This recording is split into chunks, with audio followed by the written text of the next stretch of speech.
గురుకులాల్లో గౌరవంగా దోపిడీ చేస్తురట. అంటే చాలా రెస్పెక్ట్ఫుల్గా ఉన్నదట ఆ దోపిడీ కూడా, చాలా నీట్గా. టీజీ సెట్ పరీక్ష రుసుములో వాటాల పంజారం అట. సెక్రటరీ నుంచి కింది దాకా లక్షల్లో స్వాహ. 10 ఏళ్లకు పైగా సాగుతున్న అక్రమాల పరంపర. ఎస్సీ గురుకుల ప్రధాన కార్యాలయంలో జరుగుతుందట ఈ అవినీతి భాగోతం. ఏం ఘోరం ఇది! పేద పిల్లలకు నాణ్యమైన విద్యను అందించాల్సిన తెలంగాణ సాంఘిక సంక్షేమ గురుకులాల సొసైటీ ఉన్నతాధికారుల దోపిడీకి అడ్డాగా మారింది. నిబంధనల ప్రకారం విధి నిర్వహణలో భాగంగా చేసే పనికి అదనపు వేతనాలు తీసుకోకూడదనే ప్రాథమిక సూత్రాన్ని కొందరు ఐఏఎస్ అధికారులు గాలికి వదిలేశారు. ప్రభుత్వ ఉత్తర్వులు లేకపోయినా అధికారులంతా కుమ్మక్కై పేద పిల్లలు చెల్లించే ప్రవేశ పరీక్షా ఫీజులను గౌరవ వేతనం పేరుతో అక్రమంగా పంచుకుంటున్నారట. పిల్లలు కట్టే ఎగ్జామ్ ఫీజులు ఉంటాయి కదా, ఆ డబ్బులు పంచుకుంటున్నారట. ఐఏఎస్ అధికారుల నుంచి కింది స్థాయి సిబ్బంది వరకు అదనపు పని పేరుతో లక్షలు ఖాతాల్లో వేసుకోవడం విస్మయాన్ని కలిగిస్తోంది. గడిచిన 10 ఏళ్లకు పైగా ఈ గౌరవ వేతనాల దందా నిరాటంకంగా సాగుతున్నా ఏ ఆడిట్లో కూడా బయటకు రాకపోవడం విచిత్రం. ఎందుకంటే పైనుంచి కింది దాకా వాళ్ళు మింగిన తర్వాత ఇప్పుడు రిపోర్ట్ తయారు చేసేది, ఆడిట్ చేసేది కూడా వాళ్ళే అయినప్పుడు బయటకు ఎట్లా వస్తుంది? వీళ్ళు వీళ్ళు వీళ్ళు వీళ్ళు వీళ్ళు పెండ తినండి రా బాబు, ఇంకా అంతకంటే భయంకరం ఇంకేదన్నా తినండి మీరు, బెటర్. పేద పేద దళిత బిడ్డలు కట్టిన ప్రవేశ పరీక్ష రుసుము, ఆ ఎగ్జామ్ ఫీజు, ఆ ఎంట్రీ ఫీజును కూడా మింగేస్తున్నారు మీరంటే, మళ్ళీ ఒక్కొక్కటి జీతం 2 లక్షలు, 3 లక్షలు, 4 లక్షలు, 5 లక్షలు. ఎందుకు ఆ బతికి? హైదరాబాద్లోని ఎస్సీ గురుకుల ప్రధాన కార్యాలయంలో సాగుతుంది అక్రమాల పర్వం. రాష్ట్రంలోని టీజీఎస్ డబ్ల్యూఆర్ఈఐఎస్ అండ్ టీజీటీడబ్ల్యూఆర్ఈఐఎస్, టీఆర్ఈఐఎస్, పీటీబీసీ డబ్ల్యూఆర్ఈఎస్లలో జరుగుతున్న 5వ తరగతి ప్రవేశంతో పాటు 6వ తరగతి నుంచి 9వ తరగతిలో ఖాళీలు నింపడానికి ప్రతి సంవత్సరం టీజీ సెట్ ప్రవేశ పరీక్షను సాంఘిక సంక్షేమ గురుకుల సొసైటీ నిర్వహిస్తుందట. ఎంట్రన్స్ ఎగ్జామ్ ఉంటుంది కదా, పరీక్ష రాయడానికి ప్రతి విద్యార్థి 100 రూపాయలు కడతారట. ఆ 100 రూపాయలు దాదాపు 2 లక్షల మంది పిల్లల నుంచి దాదాపు 2 కోట్ల వరకు ఈ పరీక్ష రుసుము వసూలవుతుందట. 2 కోట్లు అవుతుందట 100 రూపాయలు ఇస్తే. ఇలా సమకూరిన డబ్బును పరీక్ష నిర్వహణకు వాడుకోగా మిగిలిన సొమ్మును విద్యార్థుల సంక్షేమానికి ఉపయోగించాలి. కానీ పరీక్ష నిర్వహిస్తున్నాం కదా అని మిగిలిన డబ్బులు ఏవైతే ఉంటాయో వాటిని ఎస్సీ గురుకుల సొసైటీ ప్రధాన కార్యాలయంలోని ఐఏఎస్ స్థాయి అధికారి సెక్రటరీ, పరీక్షలకు చీఫ్ కన్వీనర్గా వ్యవహరించే వ్యక్తి నుంచి లైబ్రేరియన్ వరకు పంపకాలు చేసుకుంటున్నారట. నిబంధనల ప్రకారం ప్రభుత్వ ఉద్యోగులు విధి నిర్వహణలో భాగంగా చేసే పనికి అదనపు జీతాలు తీసుకోకూడదు. కానీ గురుకులాల ప్రధాన కార్యాలయంలో మాత్రం అకాడమిక్ సెక్షన్ సిబ్బంది, పాఠశాలల నుంచి డిప్యుటేషన్పై వచ్చిన సిబ్బంది తమ రెగ్యులర్ విధులకు ఆటంకం కలగకుండా కార్యాలయ పనివేళల తర్వాత కూడా రాత్రి సమయాల్లోనూ సాధారణ సెలవు దినాల్లోనూ ఈ పరీక్ష కోసం కష్టపడ్డాం అనే సాకులతో పరీక్ష ఫీజుల రూపంలో వచ్చిన ప్రజాధనాన్ని పంచుకుంటున్నారు. రాష్ట్రంలోని వివిధ సంక్షేమ గురుకుల సొసైటీల సమన్వయంతో నిర్వహించిన ఈ భారీ ప్రక్రియను విజయవంతం చేసినందుకు ఈ గౌరవ వేతనాన్ని నిర్ణయించుకోవడం చర్చనీయాంశమైంది. అయితే ఈ విధానం సరైంది కాదని గత ఏడాది ఒక సెక్రటరీ ఆ పంపకాలు ఆపేసిండు. ఆ అధికారి బదిలీ అయ్యాక మళ్ళీ పంపకాలు స్టార్ట్ అయినాయట. ఎవరో కొంచెం నిజాయితీగా ఉన్న ఆయన ఏందా ఇది అని ఆపిండట. ఆయన ఎప్పుడు పోతారా అని చూసిర్రు, అందరు కలిసి పంపించి ఉంటారులే, కానీ ఆ ఏఎస్ ఎవడో వాళ్ళు వీళ్ళంతా కలిసి పంపించి ఉంటారు. పంపించేసి మళ్ళీ స్టార్ట్ చేసిరట. 7 ఏళ్ల నుంచి మింగుతున్నాడు ఈ పైసలు. 7 సంవత్సరాల నుంచి. 2024-25 విద్యా సంవత్సరానికి నిర్వహించిన టీజీ సెట్ పరీక్ష కోసం అకాడమిక్ ఫైనాన్స్ సెక్షన్ సిబ్బంది ఏకంగా 11,90,000 పంచుకున్నారట. ఒక్కరోజు నిర్వహించే ఈ పరీక్షకు ఐఏఎస్ అధికారి అయిన చీఫ్ కన్వీనర్ ఆర్ సెక్రటరీ ఏకంగా 2,15,000 అదనపు వేతనంగా తీసుకుందట.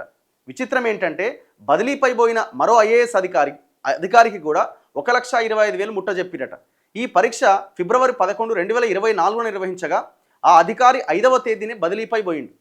అదే రోజున కొత్త సెక్రటరీగా విధుల్లోకి చేరిన ఐఏఎస్ అధికారి, బదిలీపై వెళ్ళిన మరో ఐఏఎస్ అధికారి ఒకే పరీక్షకు ఒకరు చీఫ్ కన్వీనర్గా మరొకరు మాజీ చీఫ్ కన్వీనర్గా వ్యవహరించారు అని చూపిస్తూ ఏకంగా 3,40,000 తీసుకున్నారట. కన్వీనర్కు 1,85,000, joint secretary 1,54,000, assistant secretary 1,22,000, superintendent 1,22,000. ఇలా ఆ కార్యాలయం నుంచి 14 మందికి కలిపి 11,90,000 ఖాతాలో వేసుకున్నారు.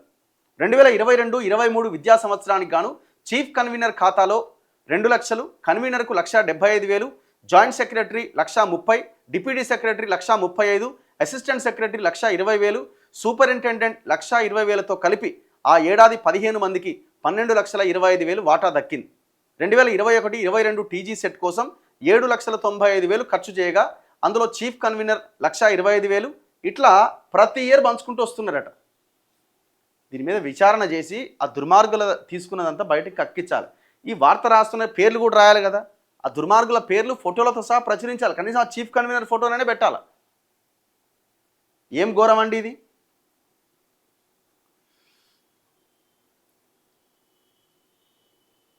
ఒక్కసారి ఏం లేమన్నా వస్తుందేమో చూద్దాం. చాట్ జీపీటీ చైర్మన్ ఆల్రెడీ దీనికి ఉస్మానియా యూనివర్సిటీ వైస్ ఛాన్సలరే ఉంటారని అంటున్నారు కదా. ఇది కాదులే, సంబంధం లేదు. ఇదిగో తెలంగాణలో గురుకుల విద్యాలయాలన్నింటికి కలిపి ఉమ్మడి ప్రవేశ పరీక్షల ద్వారా అడ్మిషన్లు ఇస్తారు. అవే టీఆర్ఈఐఎస్, టీఎస్డబ్ల్యూఆర్ఈఐఎస్, టీటీడబ్ల్యూఆర్ఈఐఎస్, ఎంజేపీ, టీబీసీ, డబ్ల్యూఆర్ఈఐఎస్. 5వ తరగతి 2, దాని తర్వాత 6, 7, 8, 9 తరగతులు, తర్వాత ఇంటర్మీడియట్ ప్రవేశము, డిగ్రీ. దీనికి ఇన్ఛార్జెస్ ఎవరు?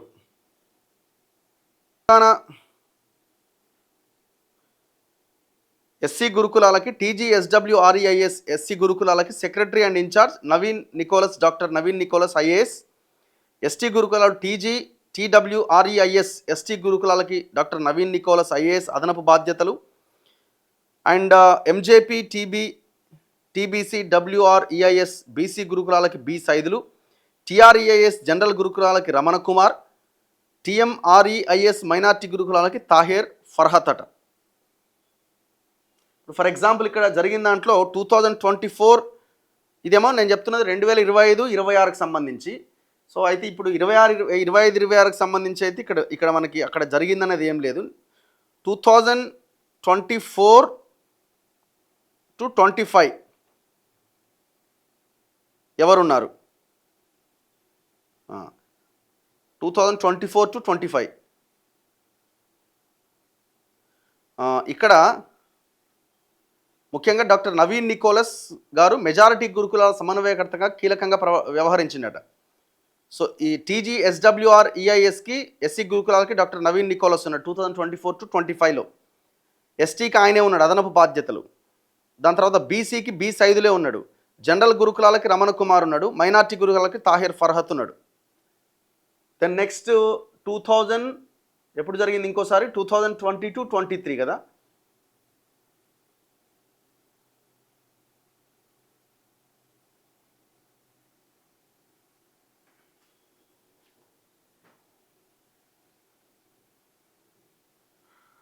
ఆ 2022-23లో ఎస్సీ గురుకులాలకి శ్రీ రొనాల్డ్ రాస్ ఉన్నాడు ఐఏఎస్. ఎస్టీ గురుకులాలకి శ్రీమతి కె సీతాలక్ష్మి ఉన్నది. అండ్ బీసీ గురుకులాలకి మల్లయ్య భట్టు ఉన్నాడు. టీఆర్ఈఐఎస్ జనరల్ గురుకులాలకి సెక్రటరీ రమణ కుమార్ ఉన్నాడు. మైనార్టీకి షఫీవుల్లా ఉన్నాడు. ఇప్పుడు వీళ్ళ గురించే కదా ఇదంతా రాసుకుంటూ వచ్చింది. ఎవరైతే ఐఏఎస్ ఉన్నారో ఆయనకు సంబంధించిన పరిధిలోనే ఇదంతా ఉంటుంది. ఇగో బదిలీపై వెళ్ళి ఇక్కడ చూడండి, విచిత్రం ఏంటంటే బదిలీపై వెళ్ళిన మరో ఐఏఎస్ అధికారికి కూడా 1,25,000 ఇచ్చిరట. మరి ఆయన ఇక్కడ రుచి మరిగిండు కదా, ఏమైనా మరి నాకు ఇయ్యరా, నేను పోయిన పని అయిపోయిందా అంటే, సరే సార్ ఉన్నాయి ఆగురు అని ఇంకొక 1,25,000 ఆయనకు కూడా ఇచ్చిరట. ఎవడబ్బ సొమ్మురబా ఇది, ఎవడబ్బ సొమ్ము? 100 రూపాయలు దళిత విద్యార్థి కట్టిన 100 రూపాయలు మింగిరి అంటే మీరు మనుషులేనా?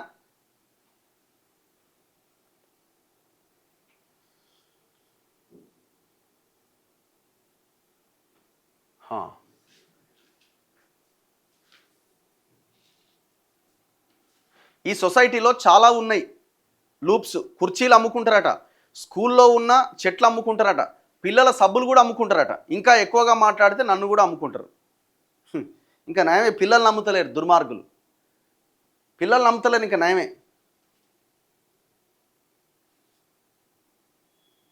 సార్ గురుకులాల్లో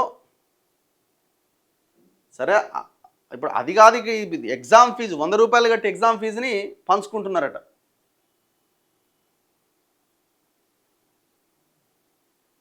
ఓకే. నెక్స్ట్, మొదలు స్కాలర్షిప్లు ఇయ్యి, హాస్పిటళ్లను బాగా చూడు, ఈ స్కూటర్లు తర్వాతి, అవి వేలుతున్నాయట, మరి ఇన్సూరెన్స్ కూడా చేయిస్తావా? ఆయన ఇయకనేపా, ఇప్పుడు మనం అప్పుడే మాట్లాడితే ఎట్లా? గ్రామీణ ప్రాంతాల్లో గవర్నమెంట్ హాస్పిటల్స్లో మెడిసిన్ లేక తాళాలు పెడుతున్నారు. మా ఊర్లో కూడా హాస్పిటల్ ఉంది, 10 పడకల ఆసుపత్రి. అది 10 పడకల ఆసుపత్రి, బిల్డింగ్ అద్భుతంగా ఉంటుంది, లోపల రూమ్లు కథ వ్యవహారం ఉంటుంది, ఒక డాక్టర్ ఉన్నాడు, మెడిసిన్ ఉండదు. ఏం ఉపయోగం చెప్పండి? అట్లా ఎన్నో ఉన్నాయి. అట్లా రిటైర్డ్ ఉద్యోగుల కోసం కమెంట్స్ పెట్టడం కాదు, ధర్నాలకు పిలుపునిచ్చినప్పుడు ప్రతి ఒక్కరూ పాల్గొనండి, ప్రభుత్వాన్ని నిలదీయండి. బాగా చెప్పారు.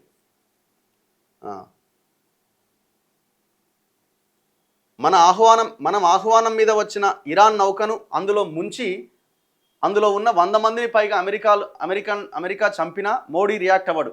రష్యా ఆయిల్ కొనాలంటే అమెరికా అనుమతి కావాలంట. ఏం దౌర్భాగ్యం పట్టింది మోదీ పాలనలో దేశానికి. ఇదైతే మరీ దారుణం అండి. వాడు మనకి బిచ్చం వేసినట్టు కొనుక్కోపో, రష్యా నుంచి కొనుక్కోపో అని చెప్తున్నాడు. ఎక్కడున్నది దేశం, ఇంత పెద్ద దేశం?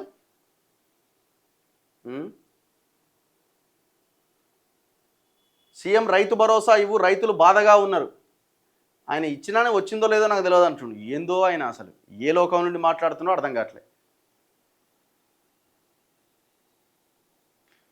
ఈ ప్రభుత్వం చాలా హామీలు ఇచ్చింది కానీ చేసిందేమీ లేదు. ఉద్యోగులు దాచుకున్న GPF surrender, surrender, retirement arrears ఇవ్వండి ముందు, ఈ ఫ్రీబీస్ తర్వాత. కామారెడ్డి హాస్పిటల్లో కూడా అదే పరిస్థితి.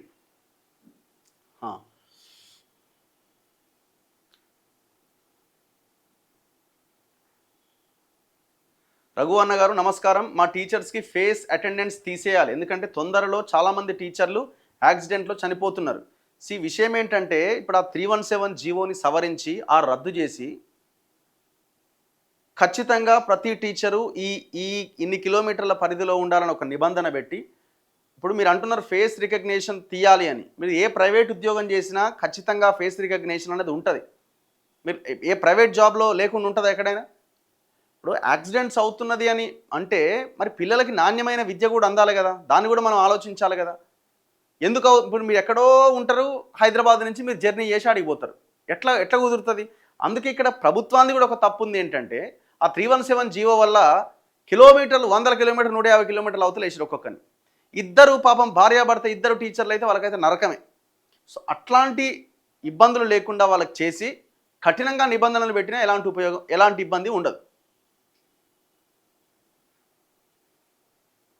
బఫర్ జోన్లు మారవంటాడు, నేనేం చేయలేను అంటాడు. కానీ తిరుపతి రెడ్డి విషయంలో చెరువులే బఫర్ జోన్ నుంచి వెళ్ళిపోతాయి. అంతే కదా మరి వాళ్ళ అన్న కదా.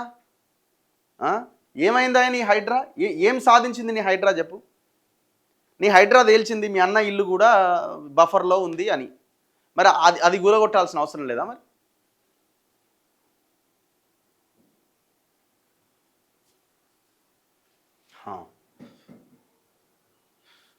సాదా బైనామా గురించి మాట్లాడండి. అసలు ఆయన మర్చిపోయింది వాటి గురించి. ముఖ్యమంత్రి అయితే మర్చిపోయింది దానికి. రేవంత్ రెడ్డికి ప్రధాన సలహాదారుడుగా కేకే మహేందర్ రెడ్డిని చేస్తారా? ఆయనను ఎందుకు చేస్తారు? సలహాదారుడిగా చేస్తాడు ఆయన ఫహీం ఖురేషి లాంటి వాళ్ళు, రోహిన్ రెడ్డి లాంటి వాళ్ళు కావాలి ఆయనకి.